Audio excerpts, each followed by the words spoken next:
ഒലക്ക വീണ് ചത്ത കോയിൻ്റെ ചാറ് കൂട്ടാവൂ എന്നൊരു പാട്ടുണ്ട്. നിങ്ങൾ പലരും കേട്ട് കാണില്ല. ഞാൻ സ്കൂളിൽ പഠിക്കുന്ന കാലത്ത് നെടുമ്പാശ്ശേരി മാറത്തനേഴ്സ് ഹൈസ്കൂളിൽ 5ലും 6ലും 7ലൊക്കെ പഠിക്കുന്ന സമയത്ത് അവിടെ ജോയി സാർ എന്ന് വിളിച്ചിരുന്ന ഒരധ്യാപകൻ ഉണ്ടായിരുന്നു. അദ്ദേഹം ഈ അപ്പർ പ്രൈമറി ക്ലാസ്സുകളിൽ സാമൂഹ്യ പാഠം പഠിപ്പിച്ചിരുന്ന ആളാണ്. പരമരസികനാണ്. അദ്ദേഹത്തിൻ്റെ ക്ലാസ് തീരരുത് എന്ന് ആഗ്രഹിച്ചു പോകും. ചിരിച്ച് ചിരിച്ച് വശം കിടും. അപ്പോൾ അദ്ദേഹം പല കുസൃതികളും പല തമാശ കഥകളുമൊക്കെ ക്ലാസ്സിൽ പറയും. അതിൽപ്പെട്ട ഒരു കഥയാണ് ഇവിടെ സൂചിപ്പിക്കുന്ന ഒലക്ക വീണ ചത്തക്കോഴിയുടെ കഥ. കഥ എങ്ങനെയാണെന്ന് വെച്ചാൽ, ഒരു വീട്ടമ്മ അരി ഉരലിൽ ഇടിച്ചുകൊണ്ടിരിക്കുകയാണ്. അന്ന് ഈ ഫ്ലവർ മില്ലുകളൊന്നും അധികം ഇല്ലാത്ത കാലമാണ്. അരി കുതിർത്തി അത് ഉരലിൽ ഇടിച്ചാണ് പുട്ടിനും അതുപോലെ ഇടിയപ്പത്തിനൊക്കെ പൊടി ഉണ്ടാക്കിയിരുന്നത്. അപ്പോൾ ഇങ്ങനെ ഒലക്ക കൊണ്ട് ഉരലിൽ ഇടിച്ചുകൊണ്ടിരുന്ന സമയത്ത് ഒലക്ക കൈകളിൽ നിന്ന് വഴുതി താഴെ വീഴുകയും അത് വീട്ടിൽ വളർത്തിക്കൊണ്ടിരുന്ന കോഴിയുടെ മേൽ വീഴുകയും അങ്ങനെ കോഴി മയ്യത്താവുകയും ചെയ്തു. സത്യത്തിൽ ബിസ്മി ചൊല്ലാതെ അറുത്ത കോഴി, അല്ലെങ്കിൽ ബിസ്മി ചൊല്ലി അറക്കാത്ത കോഴിയെ കറി വെക്കാൻ പാടില്ല എന്നാണ്. പക്ഷേ മനുഷ്യൻ്റെ കാര്യമല്ലേ. മാത്രമല്ല അന്നൊക്കെ വലിയ ദാരിദ്ര്യമുള്ള സമയമാണ്. അങ്ങനെ ഒലക്ക വീണ് ചത്തു എന്ന കാരണത്താൽ കോഴിയെ കളയാൻ പാകത്തിന് സമ്പന്നരല്ല വീട്ടുകാർ. അതുകൊണ്ട് ആ വീട്ടമ്മ അതിനെ കറി വെച്ചു, കോഴിക്കറി ഉണ്ടാക്കി. ഗൃഹനാഥനും കുട്ടികൾക്കും കൊടുക്കാം, ബാക്കി വരികയാണെങ്കിൽ നമുക്ക് കുറച്ച് കഴിക്കാം എന്നാണ് അവർ ആഗ്രഹിച്ചത്. പക്ഷേ എന്ത് വരിക വെച്ചാൽ ഉച്ചയ്ക്ക് ഊണിൻ്റെ സമയം കഴിഞ്ഞപ്പോൾ ഒരു മുസ്ലിയാർ കയറി വന്നു. മുസ്ലിയാർ വരുമ്പോൾ ചോറ് കൊടുക്കാം, പക്ഷേ കൂട്ടത്തിൽ കോഴിക്കറി കൊടുക്കാൻ പറ്റില്ല. കോഴിക്കറി ഉണ്ടായിട്ട് കൊടുക്കാതിരിക്കാനും പറ്റില്ല. കാരണം ബിസ്മി ചൊല്ലി അറുത്ത ഹലാലായ കോഴിയല്ല. അതുകൊണ്ട് വീട്ടമ്മ വളരെ അപ്പോളജറ്റിക്കായിട്ട് മുസ്ലിയാരോട് പറഞ്ഞു, ഒലക്ക വീണ് ചത്ത ഒരു കോഴീൻ്റെ കറിയുണ്ട്, അത് കഴിക്കാമോ എന്ന് ചോദിച്ചു. മുസ്ലിയാർ അല്പം ആലോചിച്ചു.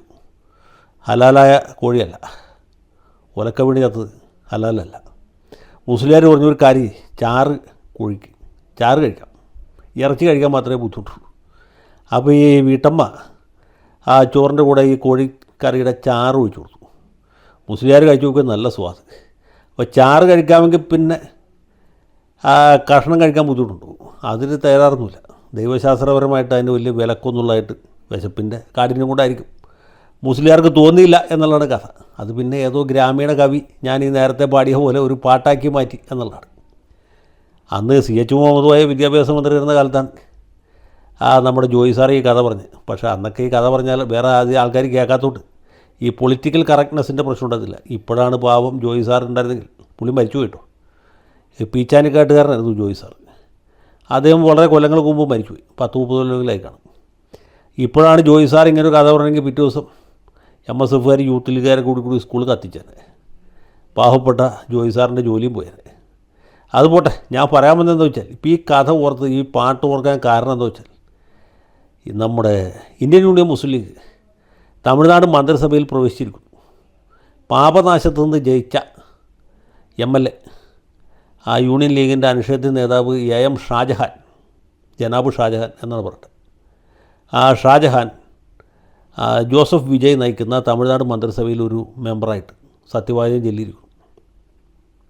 ഇതിൻ്റെ പ്രശ്നമെന്ന് വെച്ചാൽ, നേരത്തെ പറഞ്ഞ പോലെയാണ്, ഇത് ഹലാലായ ഒരു വിജയമല്ല. കാര്യം പുള്ളി തെരഞ്ഞെടുപ്പിന് മത്സരിച്ചു, ജയിച്ചു. പക്ഷേ തെരഞ്ഞെടുപ്പിന് ജയിച്ചത് DMKയുടെ മുന്നണിയിലാണ്. DMK ലീഗ് തമ്മിലുള്ള ബന്ധം ഇന്നൊന്നിലെ തുടങ്ങിയതല്ല.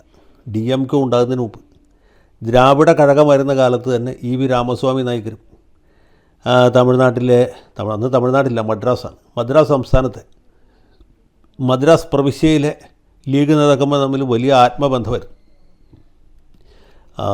ആദ്യമായിട്ട് പാകിസ്ഥാൻ വാദത്തെ പിന്തുണച്ച പാർട്ടി ദ്രാവിഡ കഴകമായിരുന്നു. പിന്നെ ദ്രാവിഡ കഴകം പാകിസ്ഥാൻ മാതൃകയിൽ ദ്രാവിഡസ്ഥാൻ ഒരു രാജ്യം ആവശ്യപ്പെട്ടു. അത് വിഭജനവാദവും വിഘടനവാദവുമായിട്ട് മുദ്രകുത്തി പണ്ഡിറ്റ് നെഹ്റു അടിച്ചമർത്തുകയും ചെയ്തു. അപ്പോൾ ദ്രാവിഡസ്ഥാൻ വാദവും പാകിസ്ഥാൻ വാദവും ഏതാണ്ട് ഒരു സമയത്തുണ്ടായതാണ്. അന്ന് മുതൽക്ക് ഇവർ തമ്മിൽ വലിയ മോഹബത്താണ്. പിന്നെ ദ്രാവിഡ മുന്നേറ്റ കഴകമുണ്ടായപ്പോൾ അതിൻ്റെ സുഹൃത്തായിട്ട് മാറി. 1962 മുസ്ലിം ലീഗും DMKയും മുന്നണിയായിട്ടാണ് മത്സരിച്ചത്. അന്ന് അവർക്ക് 3 സീറ്റുമായിട്ടാണ് കിട്ടിയത് 1962. 67 DMK അധികാരമേറ്റ സമയത്ത് അണ്ണാദുര സത്യപ്രതിജ്ഞയ്ക്ക് മുമ്പ് മുസ്ലിം ലീഗിൻ്റെ അന്നത്തെ പരമോന്നത നേതാവ് ഇസ്മായിൽ സാഹിബിൻ്റെ കാല് തൊട്ട് വന്നിച്ചിട്ട് സത്യപ്രതിജ്ഞയ്ക്ക് പോയി എന്നാണ് കേൾവി.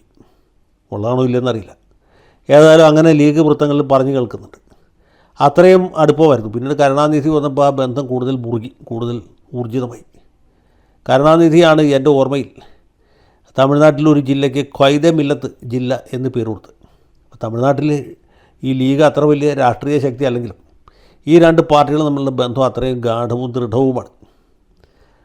DMKയുടെ ചിഹ്നത്തിലാണ് യൂണിയൻ ലീഗിൻ്റെ സ്ഥാനാർത്ഥികൾ മത്സരിച്ചത്. ഉദയസൂര്യൻ ചിഹ്നത്തിലാണ്.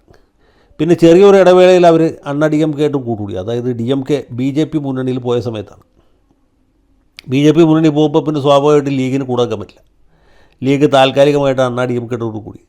പിന്നെ ലീഗ് ഈ DMK BJP ആയിട്ടുള്ള ബന്ധം വിച്ഛേദിച്ച് തിരിച്ചു വന്നപ്പോൾ അവർ വീണ്ടും ലീഗ് ഈ രണ്ട് പാർട്ടികൾ തമ്മിൽ യോജിച്ചു. അപ്പോൾ ഇത്തവണയും ലീഗിൻ്റെ ഏതാനും സ്ഥാനാർത്ഥികൾ മത്സരിച്ചിരുന്നു. DMKക്ക് വലിയ തിരിച്ചടി ഉണ്ടായി നമുക്കറിയാമല്ലോ. പക്ഷേ അപ്പോഴും ലീഗിൻ്റെ രണ്ട് സ്ഥാനാർത്ഥികൾ ജയിച്ചു. അതിൽ ഒരാളാണ് ഇപ്പോൾ തമിഴ്നാട്ടിൽ മന്ത്രിയായിട്ട് സത്യപ്രതിജ്ഞ ചെയ്തിരിക്കുന്ന ഷാജഹാൻ. അദ്ദേഹം പാപനാശം മണ്ഡലത്തിൽ നിന്നാണ് ജയിച്ചത്. അപ്പോൾ DMKയുടെ മുന്നണിയിൽ നിന്ന് അവരുടെ പിന്തുണയോടുകൂടി അവരുടെ വോട്ട് മേടിച്ച് ജയിച്ച ഷാജഹാനും അദ്ദേഹത്തിൻ്റെ മറ്റൊരു സഹപ്രവർത്തകനുണ്ട്. ഇവർ രണ്ടുപേരും ജോസഫ് വിജയുടെ മന്ത്രിസഭ ഉണ്ടായപ്പോൾ അതിന് പുറത്ത് നിന്ന് പിന്താങ്ങാൻ തീരുമാനിച്ചു.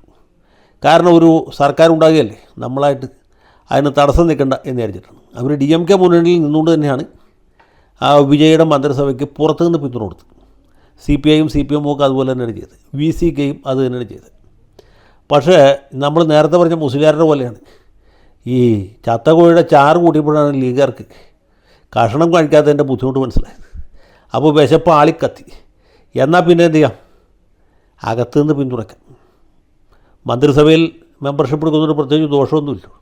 കേരളത്തിലെ പോലെ പൊതുമരാമത്ത് വകുപ്പോ വ്യവസായ വകുപ്പോ പൊതുവിദ്യാഭ്യാസ വകുപ്പോ നഗരാസൂത്രണ വകുപ്പോ അല്ലെങ്കിൽ ഫിഷറീസ് വകുപ്പൊന്നുമില്ല.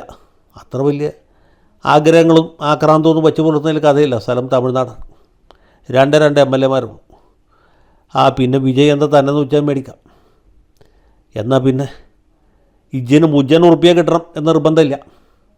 8 8 കിട്ടണതായി എന്ന സിദ്ധാന്തപ്രകാരം വിജയ് കൊടുത്ത ഒരു മന്ത്രിസ്ഥാനം സ്വീകരിച്ചു. അദ്ദേഹത്തിന് വകുപ്പായിട്ട് എടുക്കുന്നത് ന്യൂനപക്ഷ ക്ഷേമ വകുപ്പാണ്. അപ്പോൾ അങ്ങനെ ജനാബ് ഷാജഹാൻ തമിഴ് മാവട്ടത്തിൽ ഒരു അമൈച്ചറായിട്ട് സത്യവാചകം ചൊല്ലിയിരിക്കുകയാണ്. അപ്പോൾ അദ്ദേഹത്തിന് എല്ലാ നന്മകളും നേരുന്നു. കേരളത്തിലെ പോലെ തമിഴ്നാട്ടിലും ഇന്ത്യൻ യൂണിയൻ മുസ്ലിം ലീഗ് ഒരു മഹാശക്തിയായിട്ട് മാറട്ടെ. ഇപ്പോൾ തന്നെ ശക്തിയാണ്. കൂടുതൽ ശക്തി ആർജിക്കട്ടെ, കൂടുതൽ ശക്തി പ്രാപിക്കട്ടെ.